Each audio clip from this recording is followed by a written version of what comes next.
If Ethan Blackwood rejected one more Omega, the entire city would finally understand that he was not looking for a partner, an assistant, or a pretty face. He was looking for the one person who could make the monster inside him go quiet. The interview room on the 88th floor of Blackwood Tower looked less like an office and more like a judgment chamber built out of glass, steel, and winter light. Beyond the floor-to-ceiling windows, Manhattan stretched beneath the clouds, yellow taxis moving like tiny sparks far below, the Hudson shining in the distance like a strip of cold silver. Inside, everything was silent except for the soft click of designer heels, the nervous rustle of application folders, and the single word Ethan Blackwood had spoken 11 times in the last hour. Next, he sat at the head of a long obsidian table, wearing a charcoal suit that probably cost more than a month of rent for most people in the city. His silver-gray eyes did not soften. His posture did not change. One hand rested beside a tablet filled with profiles, recommendations, bloodline records, etiquette scores, scent compatibility charts, and glowing references from elite Omega academies across the country. None of it mattered. The first applicant had been beautiful in a polished, expensive way, with rose-gold hair, flawless manners, and a practiced smile that curved at exactly the right angle. Ethan had dismissed him in 12 seconds. The second had come from an old Boston family and carried himself like a future spouse rather than an employee. Ethan had looked at him once and said, "Next." The third had tried to fill the room with a sweet artificial fragrance that made the assistants near the door lower their eyes in discomfort. Ethan's jaw tightened. "Security," he said quietly, and the applicant was escorted out before he could finish introducing himself. Now the 12th Omega stood before him, trembling behind a folder embossed with gold initials. "Mr. Blackwood, I graduated at the top of my class in domestic management, executive etiquette, and private household administration. I have also been certified in Alpha Support Protocol and high-pressure emotional regulation." Ethan looked at the file, then at the applicant's carefully lowered lashes. "You memorized that?" The Omega blinked. "Sir, you were told what I wanted to hear, so you repeated it." A faint flush touched the applicant's cheeks. Ethan leaned back, cold and unreadable. Next, on the other side of the table, his chief of staff, Diane Mercer, pressed her lips together as if stopping herself from sighing. "Ethan, we have reviewed nearly every qualified Omega applicant in New York. Then start looking outside New York. The board wants this position filled before the quarterly retreat. The board wants many things." He turned his gaze toward the door. Next, outside, the waiting applicants shifted in their seats, all silk, perfume, soft voices, and expensive training. They had been told the role was simple: private domestic attendant to the most powerful alpha CEO on the East Coast. The salary was absurd. The apartment benefit alone could make someone cry. But everyone knew the real prize was proximity to Ethan Blackwood himself, the billionaire alpha who never dated, never smiled for cameras, never allowed anyone close enough to leave fingerprints on his life. Then, somewhere down the hallway, an elevator chimed. A door opened that should not have opened. Quick footsteps approached, uneven and panicked. The interview room door swung inward, and a boy in a black and white Maid uniform stepped inside, holding a plastic cleaning bucket, a folded mop, and the expression of someone who had just realized he had walked into the wrong world. His dark blonde hair was slightly messy from rushing. His cheeks were pink from embarrassment. His wide blue eyes moved from the long table to the silent applicants to Ethan Blackwood himself. For one breath, nobody spoke. Then someone in the hallway laughed under their breath. The boy clutched the bucket tighter. "I'm so sorry," he said, voice soft and breathless. "I think I got off on the wrong floor." Diane stood quickly. "Housekeeping is not scheduled for this level." "I know, ma'am. I was told to report to conference room 8, but the badge scanner sent me up here, and I thought." He stopped when a few of the waiting Omegas began whispering. One covered his mouth with manicured fingers. Another looked him up and down, taking in the cheap shoes, the borrowed uniform, the nervous grip on the mop handle. "A maid," someone murmured, amused. "How embarrassing." The boy's face turned brighter red. "I'll leave right away." He stepped back too fast, the bucket knocking lightly against the doorframe. A small splash of water slipped onto the marble floor. The whispering grew sharper. The boy dropped to one knee immediately, setting the bucket down and reaching for a cloth. "I'm sorry. I'll clean it." Ethan had not moved since the door opened. He had rejected beauty, breeding, training, and perfection without a flicker of interest. But now, as the boy lowered his head and wiped water from the white marble with shaking hands, something changed in the room. It was not dramatic. No one else would have noticed it at first. Ethan's fingers went still beside the tablet. His breathing slowed. The constant pressure behind his eyes, the ache that had followed him for 3 years, softened by a fraction. A scent reached him, faint beneath soap, laundry starch, and city rain on fabric. Vanilla, cold rain, white flowers after a storm. Ethan stood. Every whisper died. The boy froze with the cloth in his hand, staring at the polished shoes that had stopped in front of him. Slowly he looked up. Ethan Blackwood looked down at him, not with warmth, not with kindness, but with the first spark of real attention anyone in that room had earned all morning. "Name," Ethan said. The boy swallowed. "Noah Whitaker, sir. But I'm not an applicant. I'm just here to clean." Ethan's gray eyes sharpened. "You are now." Noah Whitaker thought the room had misunderstood him because people like him did not become applicants for men like Ethan Blackwood. People like him cleaned the corners after important strangers left.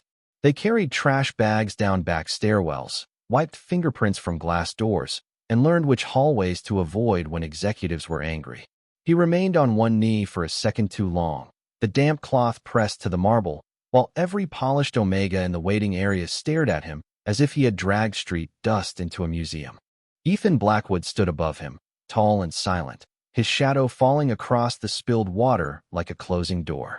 "Sir," Noah said carefully, "there has been a mistake." Ethan did not blink. "I rarely repeat myself." Diane Mercer moved closer, her tablet hugged against her chest. She was a composed woman in a navy suit, the kind of person who could make a room feel organized just by entering it. But even she looked uncertain now. "Mr. Blackwood, this employee is registered with the temporary cleaning staff. He is not on the applicant list." Ethan's eyes stayed on Noah, then at him. A ripple of disbelief passed through the hallway. Noah stood too quickly, nearly knocking over the bucket again. "Please do not do that. I mean, thank you, sir, but I am not trained for whatever this is. I am only here because the agency assigned me a morning shift. I do offices, conference rooms, restrooms, sometimes lobby floors. I am not qualified to work for a private executive." One of the Omegas seated nearest the door gave a soft laugh, bright and cruel enough to make Noah's shoulders tighten. "At least he knows that much." Ethan turned his head slightly. The laugh died at once. "Leave," he said. The Omega went pale. "Excuse me. Your interview is over. But I have not even gone in yet." "You just did." The Omega opened his mouth, then looked at Ethan's expression and thought better of it. He rose with stiff dignity, gathered his expensive coat, and walked toward the elevator with the brittle silence of someone who had never been dismissed in public before. Noah stared after him, horrified. "You did not have to do that because of me." Ethan looked back at him. "I did not do it because of you. I did it because he bored me." That should have sounded arrogant. It did sound arrogant. But beneath it, Noah heard something else, something tired and sharpened by years of disappointment. Ethan returned to the head of the table, but he did not sit. "Noah Whitaker." "Age?" Noah hesitated. 21. "Residence?" "Queens." "Family?" His fingers tightened around the cleaning cloth. "My younger sister. She is 16. Diane's gaze softened by a fraction, but Ethan's face remained carved from winter. "Why are you working temporary cleaning shifts in a building like this?" Noah looked down at his shoes. The left sole had started peeling 2 weeks ago, and he had patched it with clear tape because new work shoes cost more than groceries. "Because temporary cleaning shifts pay same day if you accept the worst hours." "And you accepted them." "I accept whatever keeps the lights on." For the first time, the silence that followed did not feel empty. It felt like the whole room had leaned closer. Ethan's gaze moved over the borrowed Maid uniform, the slightly loose collar, the sleeves too short at the wrists, the careful way Noah held himself as if taking up too much space might get him punished by the world. "Who gave you that uniform?" Noah glanced down, embarrassed all over again. "The agency. They said Blackwood Tower had strict presentation rules for domestic staff. I know it looks ridiculous on me." "It does not." The answer was so immediate that Noah looked up. Ethan's expression had not softened, but the words hung in the air with strange certainty. Diane cleared her throat. Mr. Blackwood, the board expected a candidate with certification. Social management, private household protocol, alpha support training. Ethan finally sat down, folding one hand over the other. The board also expected me to choose someone who smelled like bottled sugar and ambition. I declined. Noah did not understand why the room seemed to tighten around that sentence, but several Omegas looked away as if insulted. Ethan tapped the blank space beside his tablet. Stand there. Noah blinked. Why? Because I asked. Noah almost said no. He wanted to. Every practical part of his mind screamed that this was how poor people got trapped in rich people's problems. But his sister's inhaler was almost empty. The electric bill was overdue, and the agency had already warned him that refusing an executive request could cost him future shifts. So he placed the cloth on the bucket handle, wiped his damp palm against his skirt, and stepped to the marked spot beside the table. The room seemed larger from there, colder, with all the windows and all those judging eyes. Ethan studied him for 5 quiet seconds. 10. 15. Noah forced himself not to fidget. Then Ethan's voice lowered. You are afraid. Noah gave a small, humorless smile. Most people are, when they are surrounded by billionaires and strangers who want them gone. But you are not performing fear. I do not know how to perform anything, sir. Something unreadable passed through Ethan's eyes. That is the first honest answer I have heard all morning. Diane looked between them, her professional calm giving way to reluctant curiosity. Should I prepare a preliminary assessment? Ethan did not look away from Noah. No, Noah exhaled in relief. Thank you. Prepare the final assessment. His relief vanished. What? Ethan leaned back in his chair, the skyline glowing behind him like a kingdom he had already conquered and found disappointing. If you want to leave, Mr. Whitaker, you may leave. But if you stay, you will be considered for the position with the same seriousness as every applicant before you. Noah looked toward the elevator, toward the clean and sensible life he had been trying to survive, then back at the man whose presence made the whole floor feel like the edge of a storm. And if I fail? Ethan's answer came without hesitation. Then you walk out with 1 day of executive interview pay. Noah swallowed. How much is that? Diane named a number. Noah went still. It was more than he made in 2 weeks. Slowly, carefully, he set the bucket aside. What do you need me to do? For the first time that morning, Ethan Blackwood almost smiled. Almost. Nothing complicated, he said. Just remain exactly who you are. The final assessment began with a cup of coffee, which somehow made Noah more nervous than any formal interview could have.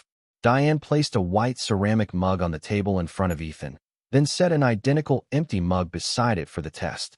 Mr. Blackwood prefers black coffee at 185 degrees, she explained, her voice calm enough to make the task sound simple.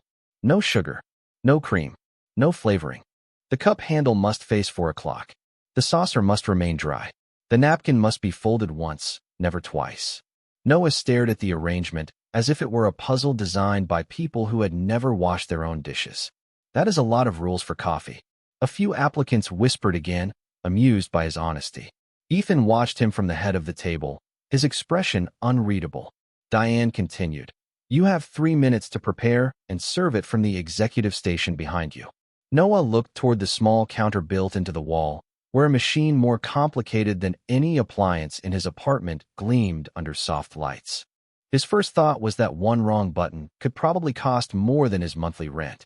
His second thought was of his sister, Lily, texting him that morning to say she had eaten the last blueberry granola bar, but was not hungry, which usually meant she was hungry, and lying so he would not worry. Noah took a breath, walked to the station, and studied the controls. He could feel the room waiting for him to fail. The polished Omegas had done this before. They knew the choreography of silver spoons and executive silence. Noah knew cafeteria coffee, paper cups, and how to stretch 1 can of soup across 2 dinners. Still, his hands steadied. He warmed the cup first because cold ceramic stole heat. He wiped the saucer because water spots looked careless. He checked the temperature twice because rich people liked pretending small things were emergencies. When he returned to the table, he placed the mug near Ethan with the handle angled carefully. Not perfect, but close. Diane glanced down. 4:30. Noah winced. I am sorry. Ethan lifted the cup, but did not drink. Why did you warm it first? Noah hesitated. Because you said 185 degrees. If the cup is cold, The coffee will not stay that way. The room quieted. Diane looked surprised despite herself. Ethan took a single sip. His gaze remained on Noah over the rim. Acceptable. One word, but it landed harder than praise. Then Caleb Monroe stepped forward from the waiting line, dressed in cream cashmere, his golden hair arranged with effortless cruelty. Surely the position involves more than coffee, he said lightly. Any diner waiter can learn a temperature. Noah lowered his eyes, not because he agreed, but because he had learned long ago that some people wanted a reaction more than an answer. Caleb smiled at the silence. Perhaps we should test social presence. A private attendant must not embarrass the executive in public. He walked past Noah, close enough for his expensive cologne to cover the faint scent of soap on Noah's uniform. For example, he should know when he is standing out for the wrong reasons. Diane's posture tightened. Mr. Monroe, you are not conducting this interview. Of course not, Caleb said, still smiling. I am simply concerned for Mr. Blackwood's image. He reached for the coffee tray as if to demonstrate proper service, but his elbow nudged the second empty mug. It tipped, rolled, and dropped from the table, shattering against the marble with a bright, humiliating sound. Noah flinched. Everyone looked at him, even though he had not touched it. Caleb sighed softly. Careful. The word was gentle enough to be poisonous. Heat rushed into Noah's face. For a second, he saw every version of himself the world had tried to make permanent. The poor boy, the temporary worker, the one who apologized first because nobody believed him anyway. Then he crouched without a word and began gathering the larger pieces with the cloth. Diane started forward. Leave it. Maintenance can handle that. It is fine, Noah said quietly. Someone could step on it. He moved carefully, picking up the fragments one by one. Not dramatic, not tearful, not begging anyone to notice he had been blamed unfairly. Ethan noticed anyway. He noticed the way Noah kept his body angled so no one else would come near the broken ceramic. He noticed the way his fingers trembled but did not rush. He noticed, most of all, the scent that rose from him under pressure. Not artificial sweetness. Not practiced submission. Vanilla, cold rain, and white flowers, threaded with fear but not surrender. The ache behind Ethan's eyes faded another inch. Caleb leaned down slightly. You missed a piece. Noah reached for it, but Ethan's voice stopped the entire room. Stand up. Noah froze. Sir. Stand up, Mr. Whitaker. Noah obeyed, still holding the cloth. Ethan looked at the broken mug, then at Caleb. You are correct, Mr. Monroe. Social presence matters. Caleb's smile returned. I am glad you agree. Ethan set his coffee down with quiet precision. So does integrity. The smile vanished. Ethan turned to Diane. Remove Mr. Monroe from consideration. Caleb stared. You cannot be serious. I am. Because of him. Because you tried to make a servant look careless and lacked the skill to hide it. The room went utterly still. Noah looked down, shocked by the word servant. Not because Ethan had used it cruelly, but because for once someone had said it like the job did not make him less human. Caleb left with his face pale and his pride in pieces no one could sweep up for him. Ethan finally looked back at Noah. The next test will be private. Noah's stomach tightened. Private. 3 minutes in my office. Diane inhaled softly, as if the instruction carried weight Noah did not understand. Ethan rose, buttoned his suit jacket, and walked toward the inner glass doors. You may refuse. Noah looked at the elevator, then at the broken mug, then at the man who had seen the truth when everyone else chose not to. He folded the damp cloth once and placed it on the tray. No, he said, voice quiet but steady. I will go. The inner office was colder than the interview room, not because of the temperature, but because everything inside it looked untouched by ordinary life. No family photographs stood on the shelves. No half-read books waited beside the leather chairs. No jacket hung carelessly over a couch. The space was enormous, nearly the size of Noah's entire apartment in Queens, with black marble floors, a wall of glass overlooking Manhattan, and a desk so clean it seemed less like a place where someone worked and more like an altar to control. Ethan Blackwood entered first and stopped near the windows, his back to the city, while Noah remained just inside the door with his hands folded in front of his borrowed uniform. The glass doors closed behind him with a soft sealed click. Noah tried not to jump. You said 3 minutes. He reminded him, though his voice came out smaller than he wanted. I did. Ethan removed his cuff links with slow precision and placed them on the desk, one beside the other.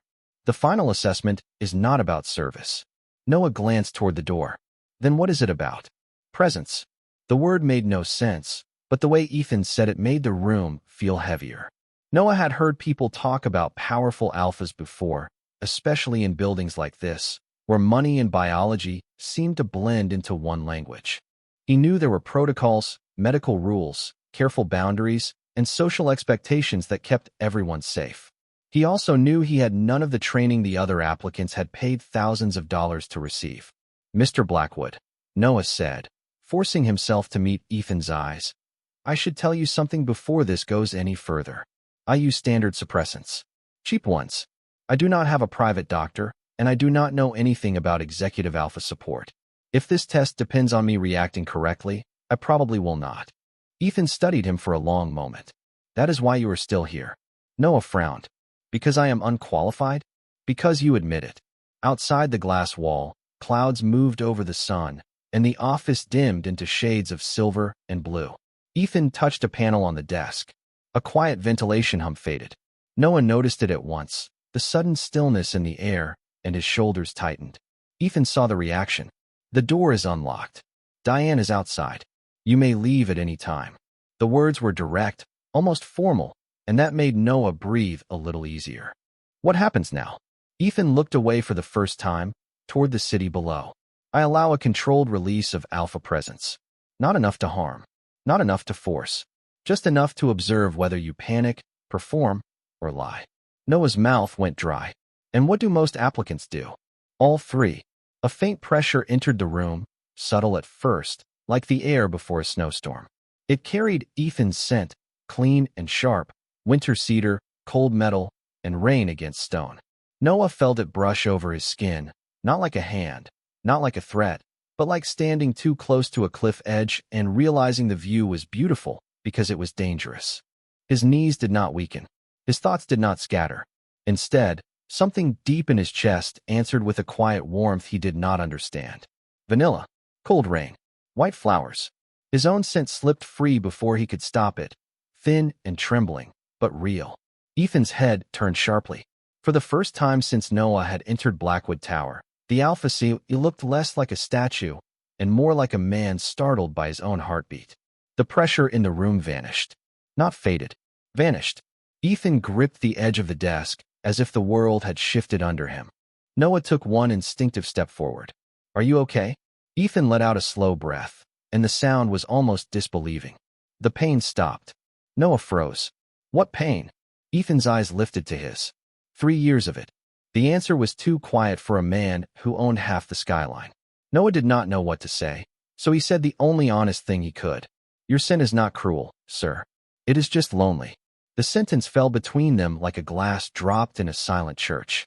Ethan's expression changed so slightly that anyone else might have missed it, but Noah saw it. The smallest fracture in all that perfect control.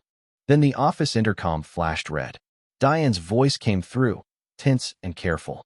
Ethan, the board representatives are outside. They are demanding to know why the Monroe family has already called legal. Ethan did not look away from Noah. Tell them to wait. They are insisting. His gaze sharpened, cold returning like armor over something wounded. Then tell them I have made my decision. Noah's heart lurched. Decision. Ethan stepped closer, stopping at a respectful distance, but near enough that Noah could see the silver in his eyes was not flat at all. It was stormlight. You will be offered the position. Noah shook his head, stunned. Because I passed a test I did not understand? Because you did what no one else has done. What is that? Ethan's voice lowered, not gentle, but honest. You made the room quiet. The announcement did not feel like a victory to Noah. It felt like the floor had quietly disappeared beneath his feet. One moment he had been a temporary cleaner with a plastic bucket waiting near the door, and the next he was standing inside Ethan Blackwood's private office, while the most powerful alpha CEO in the building looked at him as if Noah had become the answer to a question nobody else could hear. I cannot accept yet, Noah said, surprising himself with how steady his voice sounded. Ethan's brows lowered slightly. Yet. I need to understand what the position is. I need to know the hours, the pay, the rules, whether I can still take my sister to appointments, and whether this affects my current agency contract. Ethan looked at him for a long second, then turned toward the intercom.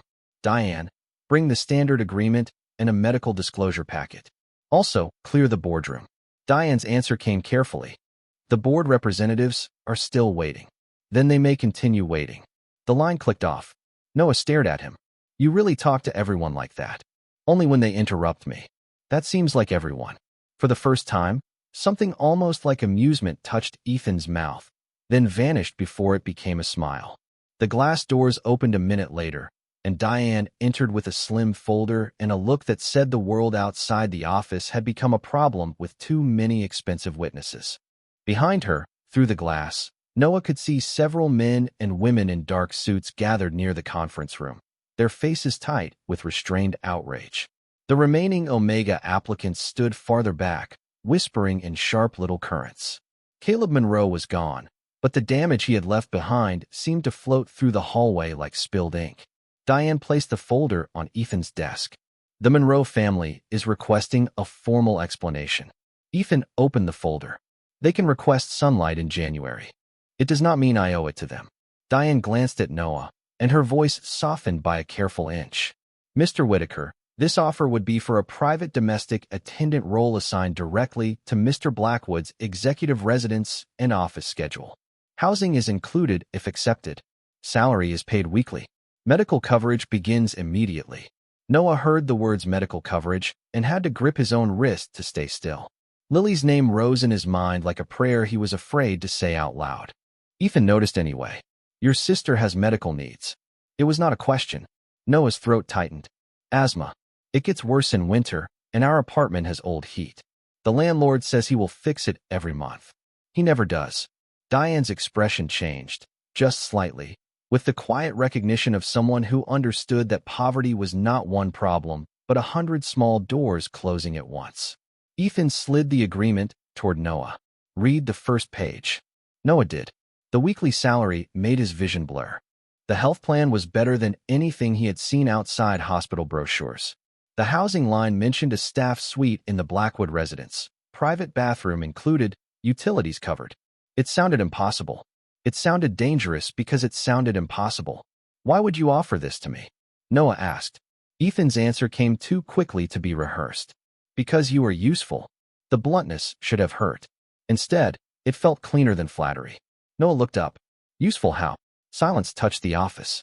Diane inhaled softly, as if the question had stepped too close to a locked room.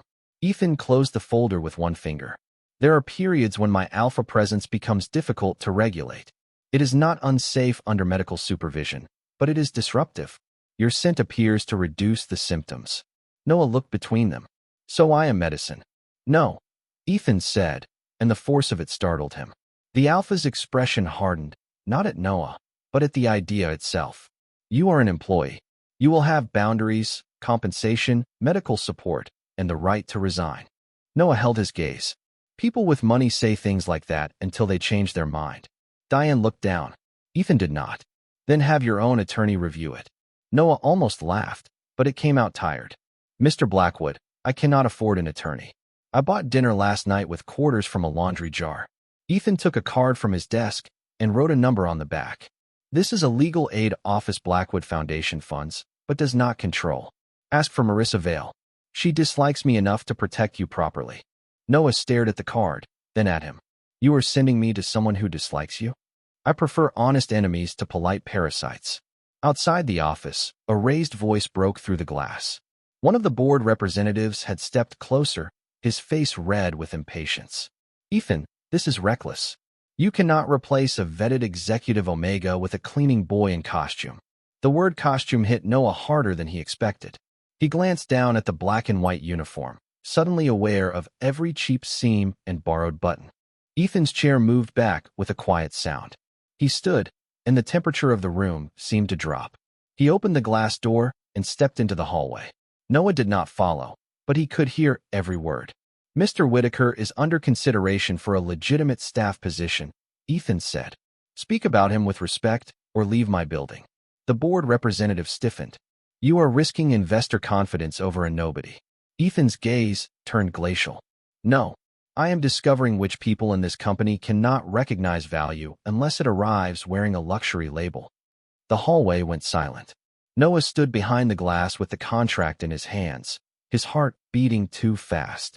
Ethan turned back, and for one strange second, their eyes met through the reflection of the city. Noah had spent his whole life trying not to be noticed by powerful people. Now the most powerful man he had ever met was making the world notice him, and Noah did not know whether that was protection or the beginning of a much larger cage. The contract stayed in Noah's hands like something alive, too heavy to be paper and too dangerous to be hope. After the board representatives were escorted away by Diane with a politeness sharp enough to leave marks on pride, the 88th floor fell into a strange silence. The other applicants were gone. The assistants moved in lowered voices. Somewhere far below, Manhattan continued its ordinary afternoon, sirens distant, traffic glittering, people rushing under gray clouds with coffee cups and secrets. But inside Blackwood Tower, Noah Whitaker's life had tilted toward a future he had never imagined. Ethan stood near the windows again, one hand in his pocket, his profile cut from cold light. "You do not have to sign today," he said. Noah looked down at the folder. "That is the first thing you have said that sounds normal. I can be normal when necessary." Noah gave him a doubtful look. "Mr. Blackwood, you dismissed an entire hallway of elite applicants, threatened a board member with silence, and offered a cleaning Tempest staff suite before lunch. Efficiency is often mistaken for abnormality." Despite himself, Noah almost smiled. It faded quickly when his phone buzzed in the pocket of his uniform. He pulled it out and saw Lily's name on the screen. For 1 second, the entire tower disappeared. He answered at once. "Lily, are you okay?"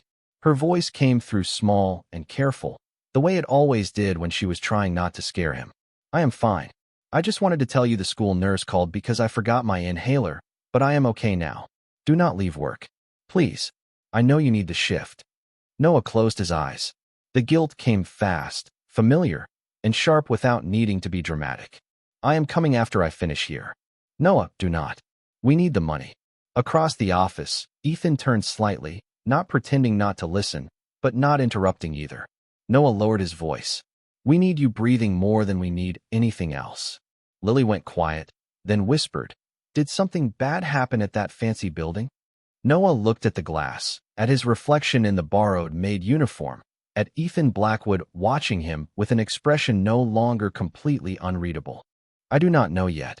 After he ended the call, the silence returned heavier than before. Ethan spoke first. "Your sister's school." Noah stiffened. "That is private." "Yes." Ethan picked up his phone from the desk. "Which is why you may tell Diane yourself, or I can arrange a car without details." Noah stared at him. "A car? You need to go to Queens. I can take the subway. That will take 40 minutes if there are no delays. A car will take 22. Noah's pride rose automatically, worn but stubborn. "I have been taking care of Lily since I was 18. I do not need rescue because I walked into the wrong office." Ethan looked at him for a long moment. "I did not say you needed rescue." "Then what is this?" "A resource." The word was so simple it unsettled him more than kindness would have. Noah looked away first. He hated how badly he wanted to say yes. He hated that a ride across town could feel like surrender when his sister might be sitting in a nurse's office trying to breathe normally. Diane appeared at the door with her tablet. "The car is available downstairs if Mr. Whitaker wants it." Of course Ethan had already arranged it. Noah should have been angry. Instead, he was tired. "I will take the car," he said quietly. "But it does not mean I have accepted the job." Ethan nodded once. "Understood." Diane stepped aside to let Noah pass, but Ethan's voice stopped him at the door. "Mr. Whitaker." Noah turned. Ethan walked to the desk, opened a drawer, and removed a small black card. "Temporary building access. It expires tomorrow evening. Use it only if you decide to return." Noah accepted it carefully.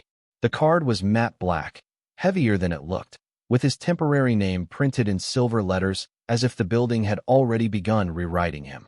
"And if I do not come back?" Ethan's eyes held his across the quiet office. "Then you still got your sister home safely." Noah did not know what to do with that answer, so he nodded and followed Diane toward the private elevator. The ride down was smooth and silent, dropping 88 floors without a sound. In the mirrored walls, Noah saw himself from every angle. Cheap shoes, borrowed uniform, tired eyes, black access card clutched between his fingers. Diane stood beside him, calm as ever. "Mr. Blackwood is difficult," she said at last. Noah gave a soft breath that was almost a laugh. "That is one word for it. But he does not offer protection lightly." Noah looked at the glowing numbers above the door. "Is that what this is?" Diane did not answer immediately. With Ethan, protection often looks like paperwork, locked doors, and people being removed from rooms before they realize they have crossed a line. The elevator opened into the private garage. A black sedan waited with its headlights on. Noah stepped toward it, then paused when his phone buzzed again. This time the message came from an unknown number. No words, just a photograph of the Blackwood contract sitting on Ethan's desk, taken from inside the office. Beneath it was one sentence: "Do not sign what was made for you." Noah's breath caught. He looked up toward the tower, toward the 88th floor lost in clouds and glass. And for the first time all day, he wondered if walking into that interview room had not been a mistake at all. Noah did not get into the sedan immediately. He stood in the private garage with the black access card in one hand and his phone in the other, staring at the message until the words blurred into something colder than warning. "Do not sign what was made for you." The sentence knew too much. It knew about the contract. It knew the offer had happened minutes ago behind glass doors and executive silence. It knew enough to make Noah feel watched in a building where every camera was supposed to protect people like Ethan Blackwood, not people like him. "Mr. Whitaker," the driver asked gently from beside the open rear door. Noah forced the phone screen dark. "Sorry, I am coming." The drive to Queens passed in a gray streak of wet pavement, traffic lights, and storefronts with metal gates half pulled down. Manhattan's glass towers gave way to older brick buildings, laundromats, corner delis, and apartment windows crowded with air conditioners that rattled even in cool weather. Noah kept looking behind them, though he could not have said what he expected to see. The message sat in his pocket like a second heartbeat. When the sedan stopped outside Lily's school, Noah was out before the driver could fully open the door. The front office smelled like floor polish, paper, and cafeteria pizza. Lily sat beside the nurse's desk in an oversized hoodie, her blonde hair tied back messily, her cheeks too pale for Noah's comfort. She smiled the moment she saw him, which made the worry worse. "You came in a fancy car," she said. "Please tell me you did not rob a banker." Noah crouched in front of her chair and checked her face the way he always did, reading the small signs she tried to hide. Breathing better, chest tight, a little dizzy, only because you look like a haunted Victorian doll in that uniform. Despite everything, Noah laughed softly. "It is a long story." The nurse handed him a form and reminded him about updated medication. As if updated medication did not cost money they had been chasing for months. Noah signed where she pointed, took Lily's backpack, and helped her outside. The driver waited without complaint. Lily stopped short when she saw the sedan properly. "Noah, do not start. This car has water bottles and glass bottles. Do not touch anything expensive." "The water is expensive?" "Everything is expensive when you are scared of being billed for breathing near it." She settled into the back seat beside him, wide-eyed but quiet enough to make him worry again. Halfway home, she glanced at the uniform, the access card, and the phone he kept checking. Something happened. Noah looked out the window at the rows of small businesses passing by. "I may have been offered a job. A good job. Too good." Lily understood that immediately. In their life, too good was not a blessing. It was a door with a lock on the other side. Is it dangerous? Noah thought of Ethan's winter-sharp presence, the silent office, the way his pain had stopped, the way he had spoken to the board representative as if Noah's dignity mattered. Then he thought of the unknown message. "I do not know."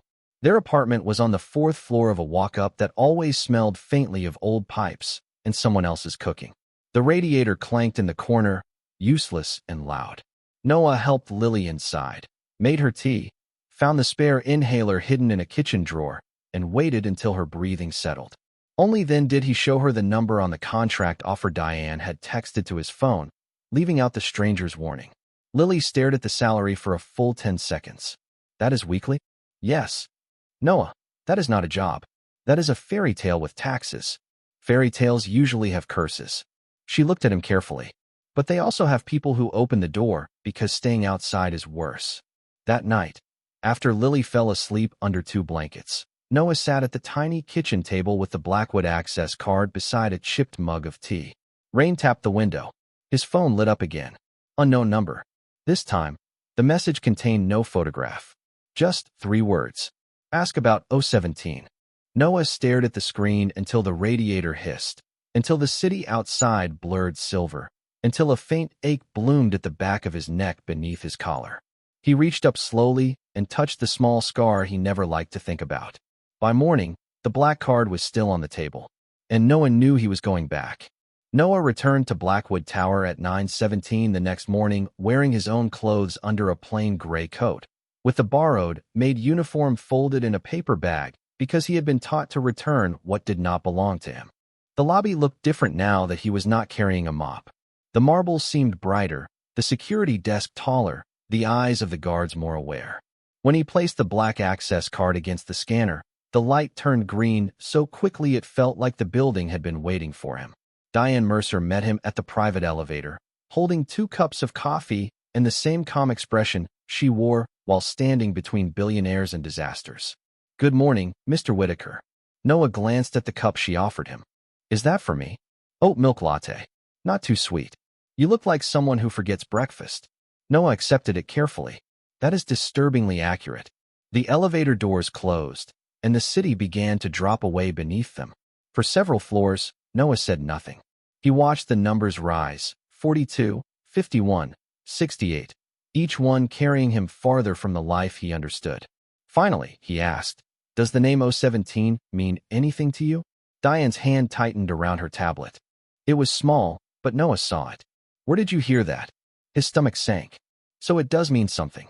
Diane faced forward, her reflection pale in the elevator doors. "You should ask Ethan. That is what the message told me to do." Now she looked at him. "What message?" Before Noah could answer, the elevator opened onto the 88th floor. The reception area was nearly empty, but not peaceful. People moved with the careful silence of a house after a storm. At the far end of the hallway, Ethan stood outside his office speaking to 2 security directors. He wore a black suit today, severe and flawless, but his eyes found Noah immediately. Something in his expression shifted when he saw the cup in Noah's hand, the paper bag under his arm, the worry he was failing to hide. "You came back," Ethan said. Noah stepped out of the elevator. "I had questions." "You should." Ethan dismissed the security directors with a nod, then opened his office door. Inside, Noah remained where he was. "No, not until you answer one thing first." Diane went very still. Ethan did not move. "Ask." Noah's fingers curled around the warm coffee cup. "What is 017? The hallway seemed to lose all sound. Even the distant assistants stopped typing. Ethan's face changed in a way Noah could not read quickly enough, but it was not confusion. It was recognition. Worse, it was guilt. "Who contacted you?" Noah's pulse kicked. That is not an answer. Ethan took one step closer, then stopped himself as if remembering the distance mattered. "No, it is not." "Then answer me." For the first time, Ethan Blackwood looked like a man choosing between a clean lie and an ugly truth. 017 was a subject code from an old Blackwood biomedical project. Noah felt the ache at the back of his neck pulse once, sharp enough to make him lift a hand to his collar. Ethan saw the movement. His voice lowered. "Do you have a scar?" Noah stepped back. "Why would you ask that?" "Because the project involved Omega children with rare regulatory scent profiles. It was shut down years ago after internal review found serious ethical violations." Diane's eyes closed briefly, as if hearing the words spoken aloud still hurt. Noah's mouth went dry. "Children. Yes." "And 017?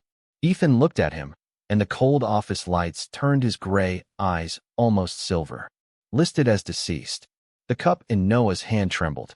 Diane took it gently before it could spill. Noah barely noticed.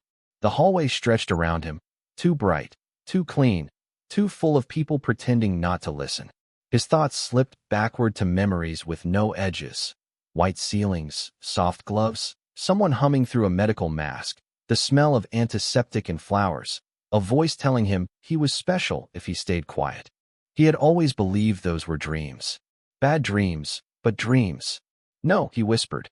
Ethan moved then, not touching him, only placing himself between Noah and the staring office. "Mr. Whitaker, look at me." Noah did not want to, but he did. Ethan's voice was steady, stripped of command. "I did not know you were connected to that project when you walked into my office. But your company was." "Yes." The answer was immediate. No excuse. No boardroom language. Just yes. That honesty hurt more than denial would have. Noah laughed once, small and broken around the edges, though there were no tears. "So the job, the salary, the medical coverage, all of it. Was it because you felt guilty?" "No, because I can make your pain stop." Ethan's jaw tightened. "That is part of why I noticed you. It is not why I want to protect you." "Protect me from what?" Before Ethan could answer, every screen on the 88th floor flickered. Reception monitors, wall displays, tablets, even the glass panel beside the elevator flashed black, then filled with a single line of white text. "Return 017 before he remembers." The lights dimmed. Noah's breath caught. Ethan turned toward the screens, his expression going cold in a way that no longer felt distant but dangerous to whoever had reached into his tower. Diane was already on her phone, voice sharp and controlled. "Lock down the floor. Cybersecurity now." Ethan looked back at Noah. "This is why." Noah stared at the glowing words, one hand still pressed to the scar under his collar. Yesterday, he had been afraid Ethan Blackwood would become a cage. Now he understood something worse. The cage had existed long before he met him, and someone had just realized the door was opening. The message on the screen stayed there for only 7 seconds, but 7 seconds was enough to divide Noah's life into before and after. "Return 017 before he remembers." Then the displays went black, the emergency lights came on, and the 88th floor sealed itself behind quiet locks. No alarm screamed. No one ran. Blackwood Tower did not panic like ordinary places. It became colder, sharper, and more controlled, like Ethan himself. Noah stood in the middle of the hallway with his hand at the back of his neck, feeling the small scar beneath his collar burn with a memory that was no longer willing to stay buried. Ethan stepped in front of him, not touching, not crowding, simply becoming a wall between Noah and every staring face. "No one takes him anywhere," Ethan said. His voice was low, but every person on the floor heard it. Diane was already moving, tablet in hand, issuing instructions to security, legal, and cybersecurity with a calm that made fear feel almost unnecessary. "The breach came through an archived Blackwood server," she said minutes later inside Ethan's office. "Old credentials. Someone connected to the original project." Noah sat on the couch near the window, Lily's inhaler clutched in his pocket like a reminder of the real world. "So they found me because I came here." Ethan stood across from him, guilt carved into every line of his face. "They found you because my company failed to bury what should have been exposed years ago." Noah looked at him. "Then expose it now." The office went silent. Ethan did not hesitate. Yes. It should have been more complicated. Men like Ethan Blackwood were supposed to protect companies, reputations, towers with their names on the glass. But by sunset, he had signed away secrecy with the same hand he used to sign mergers. By midnight, Blackwood Corporation released the sealed Project Lullaby records to federal investigators, medical ethics boards, and every attorney representing surviving subjects. Diane personally contacted Marissa Vale, who arrived with 2 assistants, a red scarf, and the expression of a woman who had been waiting years to dislike Ethan in a useful way. She reviewed Noah's contract, crossed out every clause that treated him like a medical solution, and wrote new terms that made one thing clear: Noah owed Ethan nothing. The next morning, the news broke across the city. The old project was exposed. The people who had hidden behind titles and expired credentials lost their offices, their licenses, and their silence. Noah learned the truth slowly, with doctors he chose, lawyers he trusted, and Lily sitting beside him with her hand wrapped around his. He had been taken into the program as a child after his parents died, then quietly released into foster records when the project collapsed. 017 had been marked deceased on paper because paperwork was easier than accountability. But Noah was not a code. He was not a product. He was not a cure designed for someone else's pain. A week later, he returned to the 88th floor, not in the Maid uniform, not with a bucket, not as a mistake. He wore a navy sweater Lily said made him look like a real person in a commercial for expensive soup. Ethan was waiting near the windows, the contract on his desk reduced to 3 pages Marissa approved, and Noah understood. "You do not have to work here," Ethan said before Noah could speak. Noah smiled faintly. I know. That is why I am considering it. Ethan looked down, and for the first time, the coldest alpha CEO in Manhattan seemed almost uncertain. I am sorry for what Blackwood did to you. I know. I will spend the rest of my life making sure it cannot happen to anyone else.